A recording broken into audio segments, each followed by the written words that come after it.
नमस्कार, मैं हूं नरेश तनेजा और आप देख रहे हैं नवभारत टाइम्स .com के डिजिटल प्लेटफॉर्म कार्यक्रम। दोस्तों, आज स्नो लेपर्ड डे यानी हिम तेंदुआ दिवस है और ये जानकर आपको बड़ा आश्चर्य होगा कि हिम जो तेंदुआ है, स्नो लेपर्ड है, वो उसके दर्शन बहुत ही मुश्किल है। बहुत ही खोजने पर, तपस्या करने पर, एक तरह की तपस्या करने पर उसको देखा जा सकता है। जो ट्रैक करते हैं, ये तो कोई उनसे पूछे कि वो किस तरह से उसको देख पाते हैं, क्योंकि उसका जो निवास है, जो उसका हैबिटेट है, वो भी खड़ी पहाड़ियों पर होता है, बर्फीले स्थानों पर, खड़ी पहाड़ियों पर, नॉर्मल ढलान वाली पहाड़ियों पर नहीं। ऐसे में सवाल ये उठता है कि कौन उसको देखने जा सकता है, कौन नहीं जा सकता, उसको कैसे देखा जा सकता है और उसके जीवन और उसके अन्य संदर्भों के बारे में क्या क्या जानकारी हमें मिलनी चाहिए, खासकर यंग जनरेशन को, क्योंकि यंग जनरेशन एक्सपीडिशन के लिए बहुत जगह जाती है। सरिस्का, कांजीरंगा वगैरह जो हमारे देश के अन्य अभ्यारण्य है, वहां जाती है। लेकिन यहाँ जाने में और स्नो लेपर्ड को देखने जाने में, दोनों चीजों में जमीन आसमान का फर्क है। और इस बारे में आज विशेष तौर पर हमें जानकारी देने के लिए हमारे साथ उपस्थित हैं वाइल्ड लाइफ फोटोग्राफी के जाने माने फोटोग्राफर, वन्य जीवन के फोटोग्राफर योगेश भाटिया जी। उनसे बात करके इस बारे में पूरी जानकारी लेते हैं। भाटिया जी, नमस्कार, कार्यक्रम में आपका स्वागत है। नमस्कार तनेजा जी। सर, आज स्नो लेपर्ड डे मनाया जा रहा है जी। पहले ये बताइए कि स्नो लेपर्ड असल में रहता कहाँ है और इनकी कितनी संख्या होगी? क्या भारत में रहता है? कितनी संख्या होगी इनकी? देखिए, जैसे कि नाम से ही जाहिर है कि स्नो लेपर्ड तो वो बर्फ में ही रहेगा और बहुत ऊंची ऊंची पहाड़ियों पर रहता है ये। और भारत में आपको लद्दाख में और इधर स्पीति वैली में मिलेगा और इसके अलावा और कहीं नहीं मिलता? नहीं, लद्दाख और स्पीति वैली में ही है। अच्छा, इधर आगे हिमालय की श्रेणियों में आगे अरुणाचल तक जाती, वहाँ कहीं नहीं होता है? अरुणाचल वगैरह में जाता है, यहाँ से लद्दाख से होता हुआ चाइना की तरफ चला जाता है वो, नेपाल से होते हुए? नहीं, नेपाल नहीं आता, क्योंकि नेपाल में इतनी ऊंचा उसको नहीं मिलता, तो ये वहां से चाइना की तरफ चला जाता है। वो रूट मुझे नहीं मालूम, लेकिन ये चाइना और इधर साउथ ईस्ट एशिया में और भारत में जो है स्पीति वैली में और लद्दाख में। मतलब ये वहीं रहता है जहाँ घोर बर्फ पड़ती है? जी जी जी जी। अच्छा, तो कितनी संख्या होगी सर भारत में? तकरीबन कोई आइडिया, कोई संख्या, इसका सेंसस हुई हो, इसकी जनगणना? मुझे अंदाजा नहीं है, लेकिन कहते हैं कि शायद 200 के आसपास है। 200 के आसपास है? लेकिन उसके क्या है कि टेरिटरी इतनी बड़ी है, मीलों टेरिटरी है, तो बहुत ही कम ये नजर आते हैं। तो सर, ये अपना परमानेंट घर बनाकर परिवार से कहीं नहीं रहते, घूमते रहते हैं? ये घूमते रहते हैं और ये इनकी सबसे बड़ी खासियत ये है, कैमोफ्लेज हो जाते हैं पहाड़ियों के अंदर। अगर मिल भी जाएगा आपको तो नजर नहीं आएगा। अच्छा, इनकी गुफाएं बिल्कुल अपने बैकग्राउंड के साथ बिल्कुल मर्ज हो जाते हैं। मतलब शेरों की तरह इनकी गुफाएं होती हैं अलग से? हाँ, होती हैं, अलग से नहीं। यानी कोई भी गुफा जब बनी होती है तो उसके अंदर जाके ये अपना घर बना लेते हैं, वहीं अपने बच्चे घूमते फिरते रहते हैं, कुछ दिन रुके फिर आगे बढ़ गए। बिल्कुल बिल्कुल। आज ये आपको यहाँ मिलेगा और कल आपको 200 किलोमीटर आगे मिलेगा। अच्छा, ये फिर चाइना वाइना जाते हैं तो फिर वहां से वापस इंडिया आ भी जाते हैं? हाँ जी, आते हैं। तो इनका तो अपनी टेरिटरी के अंदर, इन बिग कैट्स की एक खासियत है, वो अपनी टेरिटरी के अंदर ही घूमता रहता है। अच्छा, तो इनका तो कोई पासपोर्ट वीजा लगना नहीं है? ना, इनका कोई पासपोर्ट नहीं। यही तो इंसान और जानवर में और पक्षी में है। अच्छा, तो ये जो रहते हैं, एकदम खड़ी पहाड़ियां होती हैं, बर्फीले एरिया होते हैं जी। तो आप तो गए हुए हैं शायद? आपके जी, मैं बिल्कुल गया हूँ ट्रैक करने के लिए। जी। आप कितनी बार गए होंगे इनको ट्रैक करने के लिए? मैं एक ही बार गया हूँ और ये देख पाया? बिल्कुल देख पाया सर, नजदीक बिल्कुल देखा। नजदीक तो नहीं होता, यानी एक बार मेरे को ये कोई 100 मीटर पे मिला और दूसरी बार 600 मीटर पे। अच्छा, फिर उसके बाद ये भाग जाते हैं? उसके बाद वो इधर से चले गए, दूसरी जगह चले गए, पहाड़ी के बैक साइड इंसान को देखकर अटैक नहीं करते? नहीं, कई बार तो क्या होता है, पहाड़ी और हमारे ये दूसरी पहाड़ी पे होते हैं, बीच में 5-6 हजार 10,000 फुट की खाई होती है। जैसे मैं अभी कर रहा था तो मैं बिल्कुल पहाड़ी के कॉर्नर पे था फोटोग्राफी करने के लिए। और 500 दूर दूसरी पहाड़ी, 500 मीटर दूसरी पहाड़ी, 500-700 मीटर पे दूसरी पहाड़ी थी और बीच में 10,000 फीट की खाई थी। अगर थोड़ा सा भी, और मुझे दो मेरे ट्रैकर्स ने पकड़ रखा था कि जोश में आगे ना चला जाऊं, ताकि वो 10,000 फीट की गहराई ना नापना शुरू कर दूंगा। तो सर, ये स्नो लेपर्ड को देखना कितना मुश्किल होता है और इसके लिए क्या तैयारी करनी पड़ती है? देखिए मुश्किल तो बहुत है हम्म, और तैयारी आपको फिजिकली फिट होना बहुत जरूरी है हम्म। और आपको ब्लड प्रेशर नहीं होना चाहिए। आप पहाड़ पे आपको सांस की कोई प्रॉब्लम नहीं होनी चाहिए नहीं, क्योंकि मैं वहां उस पर आऊंगा कि कौन नहीं जा सकते, लेकिन आपको क्या तैयारी करनी पड़ी जाने से पहले?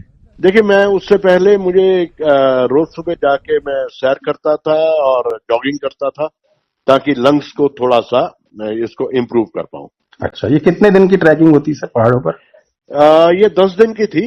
रोज हम जाते थे ट्रैक करने के लिए। हाँ, वही आपसे जानना चाह रहा था कि 10 दिन अगर आपको वहां रहना है, तो यहाँ से पहले प्रिपरेशन के लिए तो आपने बताया कि रोज वॉक किया। जॉगिंग की। हम्म, तो हम जब रहते थे तो वहां -20 के अंदर होता था। जी। 15 -10 15 के अंदर, लेकिन हमारा जो रहने का स्थान था वो काफी कोजी होता था। लेकिन सुबह उठ के हमें -10 15 में निकलना पड़ता था। तो और जी, रहने का स्थान कहाँ, कोई मतलब आपने शिविर लगाया? ये नहीं, ये अच्छा पक्का होटल था अच्छा, एक अच्छा, अच्छा। काजा में। हम वहीं रुके थे। तो कितनी टीम होती थी आपकी? हमारे 10 लोगों की टीम थी। अच्छा, और क्या तैयारी आपने की? वॉक किया, जॉगिंग की? मेन यही था। फिर अपना हेमोग्लोबिन वगैरह चेक करवाते रहे बीच बीच में। हम्म, सारा अपना फिजिकल चेक करवाते रहे हम्म। ताकि अगर कोई ऐसा भी हो तो ना जा पाए। अच्छा, ये बहुत सारे लोग जो हैं वैसे आमतौर पे हमारे वन्य जीवन से प्रेम करते हैं, और जो देश के अभ्यारण्य है, जो वाइल्ड लाइफ सेंचुरीज हैं, कांजीरंगा है, सरिस्का है, या और दूर दराज भी हैं, और यहाँ हरिद्वार के पास भी है राजाजी जी, पार्क वगैरह। राजा जी पार्क है। तो बहुत सारी जगह लोग जाते रहते हैं। हम्म। उनको ऐसा लगता है कि ठीक है, हम यहाँ तो जाते ही हैं, तो स्नो लेपर्ड देखने में क्या दिक्कत है? फिर वो स्टीप पहाड़ियाँ पहाड़ियाँ, ये मैदानी या कुछ थोड़ा बहुत ऊंचा भी होता है, लेकिन फर्क है दोनों में। दोनों में जमीन आसमान का फर्क है सर। क्या फर्क है, और किन लोगों को ऐसी स्नो लेपर्ड जैसे एक्सपीडिशन पे जाना चाहिए और किन लोगों को नहीं जाना चाहिए? पहले तो ये बता दूं कि जमीन आसमान का फर्क है।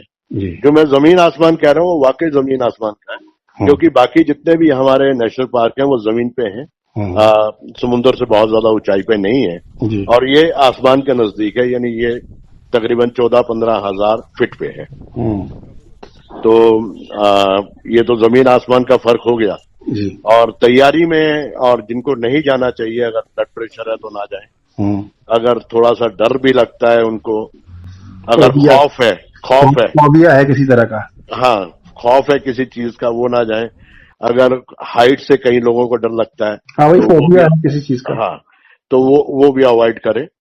तो अगर तो जिसको बहुत ज्यादा ठंड से डर लगता है वो ना जाए, क्योंकि -15-20 टेम्परेचर रहता है वहां पे। जी। हार्ट और पेशेंट है? आपको उसी के अंदर ही काम करना है। हार्ट पेशेंट है, सांस की बीमारी वाले हैं वो भी? जी जी जी। और आपकी ऑक्सीजन एकदम गिर जाती है वहां जाते ही। मेरी जो 92 93 या 96 होनी चाहिए, वहां पहले दिन आपकी 73 74 75 आती है। हाँ, मैं डरा मतलब नहीं रहा, मैं नहीं, सिर्फ एक मतलब ये बता तो रहा हूँ। प्रिकॉशन बता रहे हैं कि जिनको सांस जी की तकलीफ है, हार्ट की तकलीफ है, जिनका जी। हीमोग्लोबिन कम रहता है या ब्लड प्रेशर है, वो ना हाँ, जाए। वो अपनी तैयारी करके जाएं जरूर, लेकिन उससे पहले अपनी ये सारी तैयारी करके। तो ये लोग भी जा सकते हैं, हार्ट बीपी वाले? अगर अपनी तैयारी कर लेते हैं ठीक, और डॉक्टर से एक बार कह देता है कि जाएं, हम्म। लेकिन अवॉइड करें। लेकिन अगर डॉक्टर से उनको मिल जाती है तो जरूर जाएं, क्यों ना जाएं। मतलब इन बीमारियों के बाद भी अगर मजबूत कलेजे और मजबूत शरीर वाले हैं तो देख सकते बिल्कुल हैं। जाए सब। 82 साल की उम्र में एक जापानीज ने माउंट एवरेस्ट हाँ, लेकिन पे फिजिकल फतह कंडीशन पर किया। डिपेंड करता है ना सर? जी जी जी बिल्कुल। अच्छा, तो अगर वहां पर जैसे आप गए वहां, तो आप भी 60 से ऊपर है, तो अगर मान लीजिए वहां पर किसी तरह की मेडिकल कंडीशन होती है, तो क्या हेल्प मिल जाती है पहाड़ों में, बर्फीली जगह पर? देखिए, एक तो हमारी ट्रिप के साथ सब कुछ मेडिकल, हम ऑक्सीजन लेके जाते हैं। अच्छा। दवाइयां होती हैं, ऑक्सीजन होती है। जब भी हम जाते हैं तो ऐसा अगर कुछ हो तो उसी समय ऑक्सीजन वगैरह दे दी जाती कोई मेडिकल एक्सपर्ट भी होता है टीम में? है। एक मेडिकल एक्सपर्ट होते हैं हमारे साथ। मतलब कंपलसरी? कंपलसरी है, और ये वो कंपलसरी। इस जगह जाने के लिए क्या गवर्नमेंट की परमिशन भी लेनी पड़ती है? नहीं, ऐसा नहीं है। लेकिन हर पार्क में जाने के लिए जैसे परमिशन चाहिए एक नॉर्मल, हाँ वो जी। परमिशन चाहिए। मतलब वहां नाम लिखवा के जाना पड़ता है? जी जी जी। वहां नीचे एक वो है इनकी बॉर्डर, ये CISF की या तिब्बत फोर्स की है एक चौकी। इंडो वो नाम तिब्बत। इंडो तिब्बत की, वो नाम नोट करके, आपकी गाड़ी का नंबर नोट करके एक एक आदमी का आई कार्ड चेक होता है। हम्म। फिर उसके बाद, क्योंकि ये बॉर्डर भी है हमारा और चाइना का बॉर्डर भी है। अच्छा, और दूसरा तो जैसे आप जहाँ ठहरते हैं वहां से फिर आगे स्नो लेपर्ड की जगह कितनी दूर होती है? ये डिपेंड करता है कहाँ पे नजर आता है वो। कई बार आपको 1 घंटे के दूरी पे होता है, कई बार आपके 2-3 घंटे की दूरी पे होता है, तो वो डिपेंड करता तो है। और कॉन्टिनेंट से कितना वॉक करना पड़ जाता है? कुछ हिस्सा हम गाड़ी से जाते हैं जहां तक रोड है, हम्म। लेकिन उसके बाद जहां हमें पहाड़ आ जाते हैं वहां हमें ट्रैक करना तो 5 से 10 किलोमीटर डेली पैदल चलना पड़ता पड़ता है, आराम से आराम से। है। और खर्चा कितना आ जाता होगा इस एक्सपीडिशन के साथ? देखिए, मिनिमम जो ठीक आप उसके साथ जाते हैं अपने ग्रुप लीडर के साथ, तो आपका 1.5 से 2.25 लाख रुपए आ जाता है, पर हेड? तकरीबन 8 से 10 दिन का, पर हेड? पर हेड। इसमें खाना, ऑक्सीजन, सब कुछ आना सब जाना? कुछ, सब कुछ, सब कुछ आपका 1 से 1.5 लाख? 1.5 लाख। उसके अंदर आपकी ट्रेवलिंग भी है, आपका खाना भी है, और आपके एक्सपेडिशन भी है। लेकिन उसके बावजूद आपके पास अच्छे कैमरा गियर होने चाहिए जो काफी महंगे आते हैं। हम्म। आपके पास अच्छे ट्रैकर्स की जो वहां की फीस है वो कई बार आपको एक्स्ट्रा देनी पड़ती है एज ए टिप, तो वो है। तो ये सब रहता है, ट्रैकर्स मतलब जो आपकी हेल्प के लिए जाते हैं? जो हमारी हेल्प के लिए जाते हैं। अच्छा, तो उसमें मिला के मान लीजिए फिर 2 लाख तक का खर्चा हो सकता जी, आराम से, आराम से। है। और कैमरा अगर तो आप, आपका अपना होगा ही अलग से? हाँ, कैमरा आपका अपना होता है। अगर कईयों के पास होता है कि उतने बढ़िया गियर नहीं होते तो उनको किराए पे लेना पड़ता है, जिनका बहुत ज्यादा दिन का अच्छा, मैं 4,000, आपसे 5,000 रुपए एक किराया सवाल लगता है। पूछता हूँ कि ये कहा जाता है कि योगेश भाटिया जी, आपने ये वाइल्ड लाइफ फोटोग्राफी उस उम्र में शुरू की जब लोग रिटायर होते हैं। जी। इसकी क्या वजह थी, क्या शौक था कि इस उम्र में आकर, और क्या मुश्किल नहीं हो गया इस उम्र में आकर? जरा ब्रीफ में आंसर इसका दीजिए बड़ा अंदाज से। नहीं, मैंने शुरू तो बहुत पहले से कर दी, हम्म। लेकिन पूरी तरह से इसमें आया ताकि बच्चे सेटल हो चुके थे, हम्म। बिजनेस सेट था।